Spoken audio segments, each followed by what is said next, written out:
Manaus, setembro de 2001. Cerca de 75 casas flutuantes pairavam na orla do Rio Negro. 20 anos depois, cenas como esta se tornaram comum. Um aumento de mais de 1000% no número de estruturas que se aglomeraram ao longo dos anos.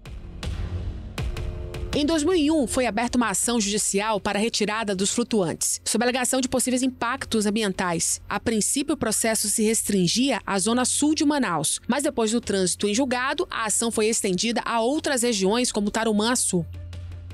Você acorda num dia e se depara com uma determinação onde você está recebendo a notificação no seu flutuante e você tem um prazo de 30 dias úteis para sair. Ou você reboca seu flutuante para outro local, ou você abandona a sua moradia. Fica a pergunta aqui, qual a culpa que os moradores da Marina Davi têm das garrafas PETs? Na prática, entendeu? A água contaminada lá no Lago do Setu, que vem do lixão de Manaus, qual a culpa que os moradores daquela área ali têm sobre essa água contaminada? Mas o que estaria por trás do interesse em retirar os flutuantes? Faria sentido as pessoas que vivem na região quererem morar em um lugar com água poluída?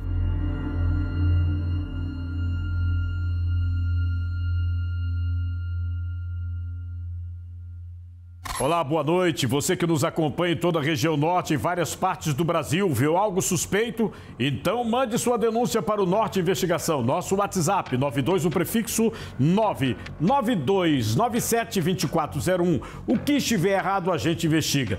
A gente vai atrás das respostas. Você que nos assiste na região norte, já deve ter passado pelo menos um dia em um flutuante. Já passou um dia, pelo menos, num flutuante? Para você que é de outro estado, flutuantes são casas que ficam submersas em vários rios. Isso é mais comum em estados do norte do Brasil. Faz parte da identidade amazônica. Um costume passado de geração em geração. Mas por trás das cenas de diversão há um rio com uma história complexa, cheia de desafios.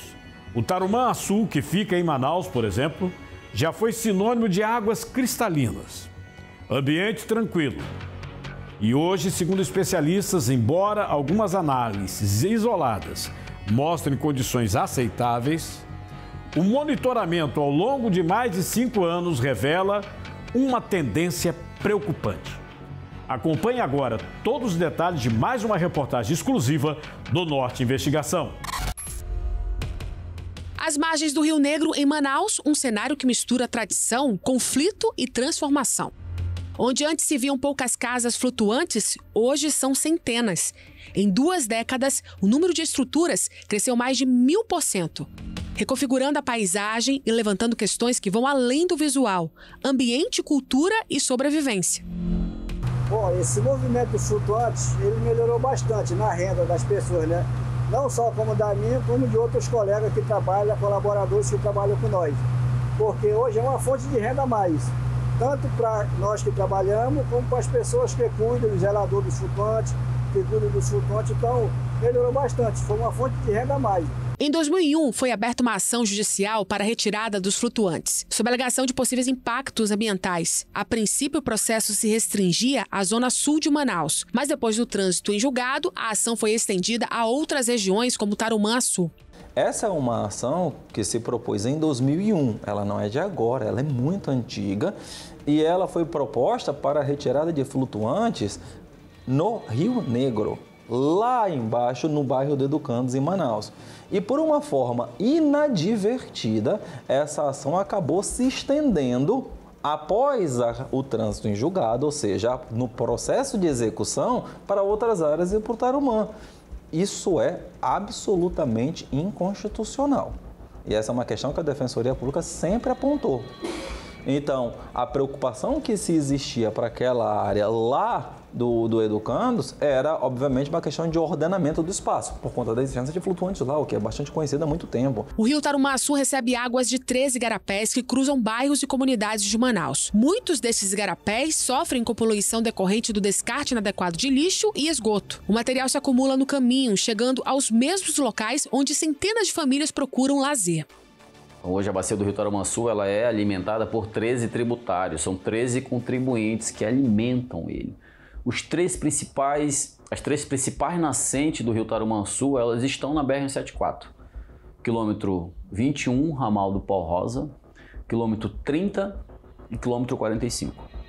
Nós, Comitê de Bacia Hidrográfica e SEMA, Estado, junto com o Departamento de Gerenciamento de Recursos Hídricos, já começamos ano passado a monitorar essas nascentes.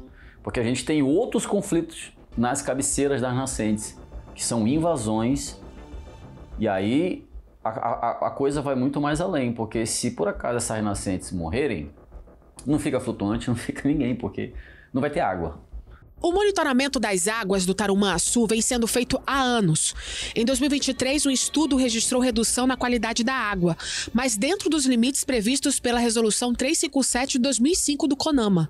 Mesmo assim, novos licenciamentos de flutuantes na região foram suspensos. No Igarapé do Gigante, próximo à Marina do Davi, a cena é clara. A quantidade de resíduos se mistura à vegetação, escondida entre os tons verdes da floresta. Aí esse lixo aqui, quando ele acaba descendo pro rio. Quando o rio está seco, né, que chove, que dá aquela enjoada grande, desce toda a imundícia, toda a sujeira desce aqui. Desce desde a geladeira, colchão velho, máquina de lavar, pneu, tudo enquanto que é de lixo, desce nesse igarapé quando o rio está seco. Então joga tudo aqui dentro. Aí desce aqui para dentro do rio, que está aqui dentro da marina. Aí é por isso que fica toda aquela sujeira quando o rio está seco, quando chove. Mas o lixo vem daqui da cidade. Dentro do Igarapé, o cenário é ainda mais impactante. Garrafas, isopor, capacetes e até eletrodomésticos flutuam na superfície. A água, que ao entrar era escura e transparente, logo se torna amarelada e turva. Depois de cerca de 1 quilômetro, uma barreira de galhos interrompe o curso do Igarapé. A mesma barreira que impediu a passagem da nossa equipe também segura o lixo trazido da cidade, impedindo que se espalhe pelo Tarumançu. Ao longo dos anos, a ação judicial que pedia a retirada dos flutuantes passou por transformações. Se antes o foco era a remoção total, hoje o debate inclui reorganização das estruturas e formas mais humanitárias de realocar as famílias. Então, como vocês podem ver aqui, ó, tem vários lixos, mas você não está vendo um flutuante em volta. Então, isso aqui prova que esse lixo aqui vem da cidade. A água aqui ela é de uma cor. Lá atrás do nosso flutuante, a água ela é bem pretinha, bem limpinha. Para cá ela já está um pouco barrenta. Quando a gente adentra mais ao Igarapé do Gigante, ela já fica uma água barrada, bem branca, com cheiro de esgoto, terrível. E é onde a gente está. Então, você acorda num dia e se depara com uma determinação onde você está recebendo a notificação no seu flutuante e você tem um prazo de 30 dias úteis para sair. Ou você reboca seu flutuante para outro local, ou você abandona a sua moradia, né? Porque isso foi imposto. E sem direito a nada. Só as famílias a se inscreverem no auxílio aluguel por 6 meses. E para onde você vai? E você vai viver do quê? Né? E você vai... Seus filhos vão estudar onde? Em março de 2025, o Ministério Público do Amazonas realizou uma visita técnica na Marina do Davi. Relatórios indicaram descarte irregular de resíduos e esgoto em pontos do Tarumançu, o que teria tornado alguns trechos impróprios para banho. Por outro lado, a reportagem também registrou alguns flutuantes que utilizam sistemas de tratamento de efluentes, como as caixas de ETE, responsáveis por receber e dar destino adequado aos dejetos. Em 2004, a maioria dos flutuantes servia apenas como moradia. Hoje, estima-se que mais de 600 funcionem como pontos de recreação ou comércio, enquanto cerca de 200 permanecem como residências. Um exemplo é o restaurante Tupinambá, que se tornou destino de lazer para centenas de famílias toda semana. O meu pai um dia comprou um flutuante no interior para ser como se fosse o sossego dele ali, para ser um sítio, né? Ao invés de no final de semana ir para um sítio, não, vai para o flutuante fazer um churrasco. Isso há muitos anos atrás, quando não tinha nada disso. Junto com essa minha proximidade do rio, eu comecei a trabalhar, no caso eu trabalhava no distrito, e essa minha proximidade no rio eu fui enxergando possibilidades de fazer uma renda extra. Né? Renda extra essa que começou a tomar tanto meu tempo que hoje se tornou minha renda principal. No local, 14 famílias dependem diretamente da atividade. Lucirene, moradora da região, viu sua vida se transformar ao conseguir emprego como cozinheira. Esse emprego, ele me deu a oportunidade de fazer uma faculdade, né? acabei de concluir, 2 meses que eu concluí uma faculdade na minha área, que é a gastronomia. E daqui eu tiro meu sustento meus filhos. E, tipo, sem esse emprego, sem esses flutuantes, muitas pessoas também ficariam desempregadas. Porque os moradores, eles dependem daqui. Entendeu? Não só eu, como outras pessoas, a maioria dos moradores trabalham aqui na Marina. O setor também movimenta o turismo. Patrícia, que veio a Manaus a trabalho, escolheu um flutuante como opção de lazer para um dia de descanso com amigos.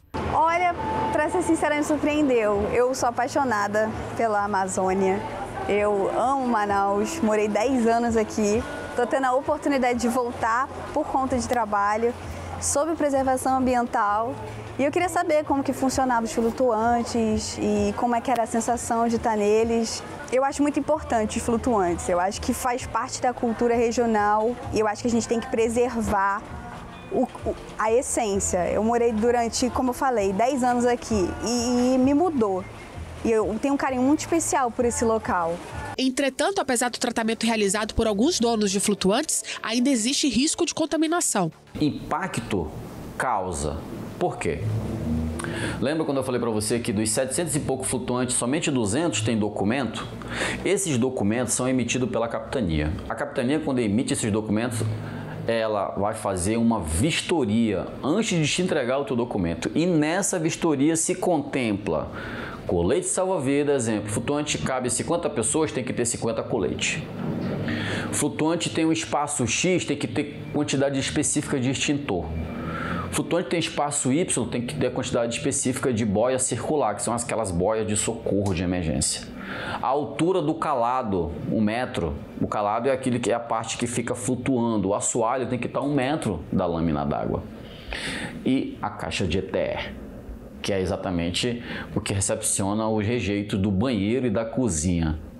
Então, esses flutuantes que têm a caixa, a capitania emitiu o documento porque ele foi apto. Então, falando de impacto, a gente está aqui falando de 700 flutuantes, que somente 200, não é 200, é 190 e pouco, tá? Então, se a gente for fazer uma analogia clara sobre o impacto, a gente tem 700 flutuantes, que a gente não sabe se está ou não está com a ETE.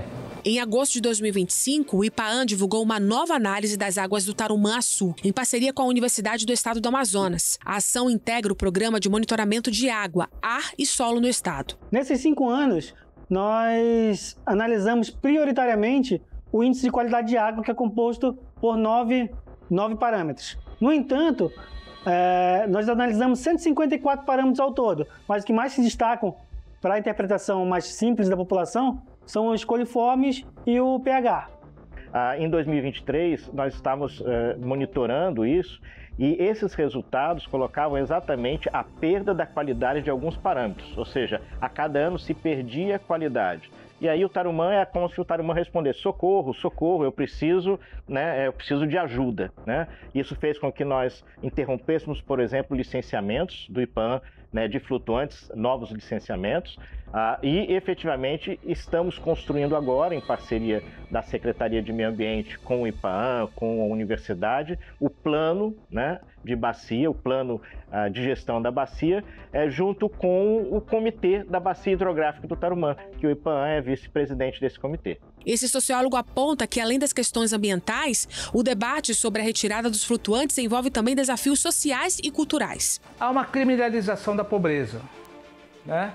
Então, o Estado não garante sistema de coleta sistemática de lixo e de resíduos poluentes, e a culpa cai sobre o morador daquele lugar. Isso não é aqui, isso no mundo inteiro é assim.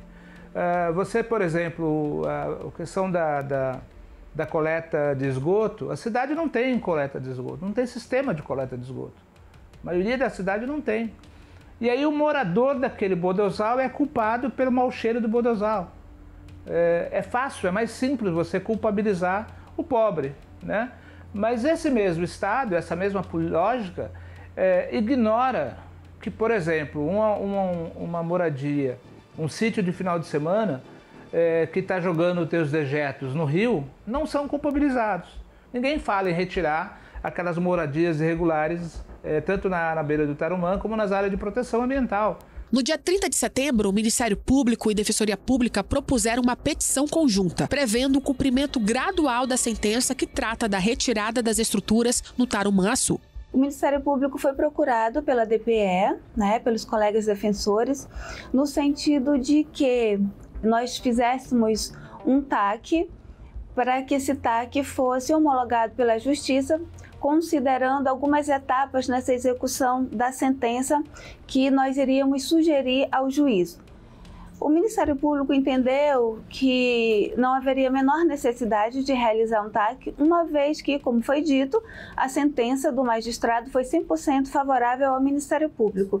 Então, nós conversamos e entendemos que a melhor saída seria fazer uma petição em conjunto, assinada pelo Ministério Público e pela DPE, no sentido de que nós pudéssemos oferecer ao magistrado uma solução no caso de fazer essa execução da sentença por etapas, fazer com que essa execução ela seja realizada dentro do maior grau de humanidade possível em relação àqueles moradores lá do Tarumã-Açu.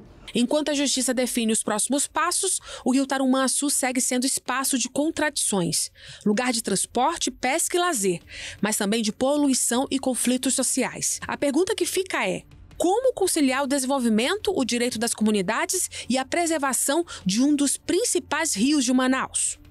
Porque aqui a gente tem casas, aqui a gente tem emprego, aqui a gente tem crianças que estudam, que vão para as comunidades, então tudo é mais fácil para a gente. Eu queria muito pedir para a OEA, pedir para o IPAAM que fizesse um estudo da origem da poluição.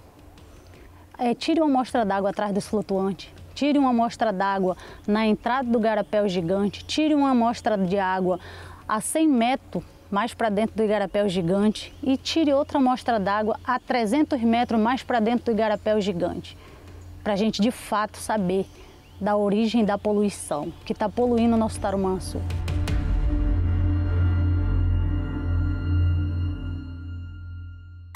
Manter o Tarumã-Açu vivo e saudável é garantir que ele continue sendo um espaço de lazer, trabalho e memória para as próximas gerações. Além de pesquisas sobre a qualidade da água do Tarumã-Açu, é preciso olhar para todo o entorno. Flutuantes, habitações em terra firme, flutuantes garagem, instalações irregulares e até condomínios de alto padrão. O descarte inadequado de produtos químicos na beira do rio pode parar na água e muitas vezes a culpa recai sobre quem não é o principal responsável. Especialistas alertam que a ocupação desordenada pode agravar ainda mais a situação e transformar definitivamente o Tarumã-Açu nessa chamada favela flutuante. A população precisa acompanhar esse caso de perto. Se flutuantes forem afetados por ações sem critério, não é apenas o lazer que estará em jogo, mas a renda de muitas famílias que dependem desses flutuantes para sobreviver. E agora você vai acompanhar aqui os destaques da semana no Brasil e no mundo. Fique de olho no norte.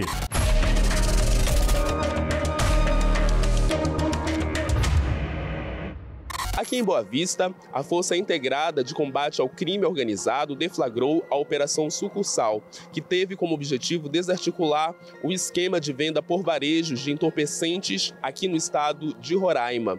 Durante as investigações foram cumpridos 17 mandados de prisão e 7 mandados de busca e apreensão contra indivíduos suspeitos de participarem desse esquema de venda e distribuição diretas de drogas como crack e K9.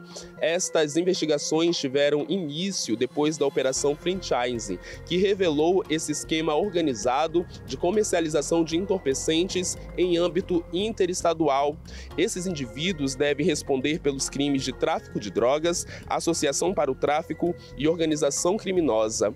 A FICO de Roraima é composta por integrantes da Polícia Federal, Polícia Civil, Secretaria de Justiça e Cidadania, Secretaria de Estado de Segurança Pública e tem como objetivo combater o crime organizado. O Ministério da Pesca suspendeu 407 licenças no Acre. Só no município de Cruzeiro do Sul, 148 profissionais foram afetados. Também entram na lista Rodrigues Alves, Sena Madureira e Rio Branco. Ao todo, são 17 municípios atingidos. Os pescadores têm 30 dias para entrar com recurso, enviando documentos que comprovem a atividade, como notas fiscais, participação em feiras ou cadastros oficiais. Os pedidos serão analisados pelas superintendências federais com prazo de até 60 dias, prorrogáveis pelo mesmo período. Se aceito, a licença volta a valer. Se não, o registro será cancelado. Aqui no Pará, o destaque dessa semana ficou por conta da visita do presidente Luiz Inácio Lula da Silva à região. O presidente Lula esteve primeiro no município de Breves, no Marajó, onde participou da inauguração de uma creche e de outras obras da localidade. O presidente veio até a capital paraense participar também da entrega de uma estação de tratamento de água e esgoto, que levou 17 anos para ficar pronta e vai beneficiar aproximadamente 90 mil pessoas de 10 bairros da cidade. O presidente esteve também no Parque Linear da Doca, que foi inaugurado e recebeu um investimento de aproximadamente 300 milhões de reais. Depois disso, o presidente esteve em obras estratégicas de saneamento básico que estão sendo feitas aqui na capital paraense. E também foi ao Museu das Amazônias, que fica no Porto Futuro 2, encerrando a sua visitação ao Parque da Cidade, um espaço que será o palco das principais discussões da COP30, em novembro deste ano.